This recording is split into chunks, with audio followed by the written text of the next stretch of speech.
misbehave and will smoke you out. Chabvunduka.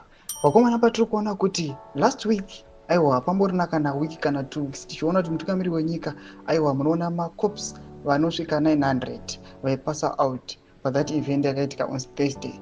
Panapa tokuona mapurisa akuuya achitaura mashoko achiti chingozamai kumisbehave chete munoona zvatinokuitai. Sanapinda mashoko atakuona kuti panguva ino the regime yava prepared kuthwauta vakomana vese vangada kukonzeresa chaos. Vamuri kuona panguva inoi iri kunzi the Geza effect kana the Geza crisis.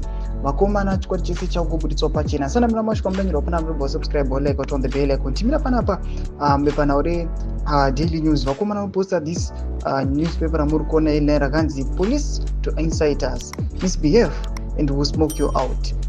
Police commissioner Paul Nyati ndomashoko anoyachiudza pana macitizens achiti aiwa vakomana tinokupai nzvimbo ite zvamuda kuita bari kwangu misbehave chete.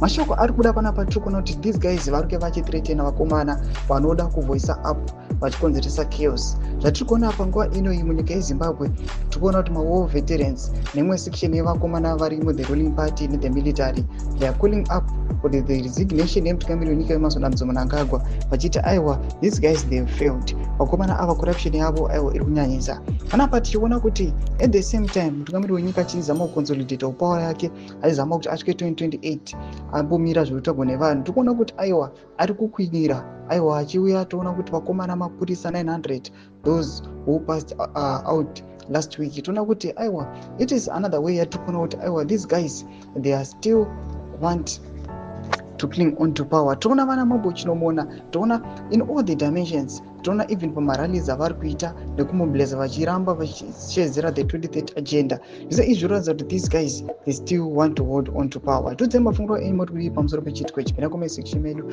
mafungiro enyu. Subscribe or like, turn on the bell icon.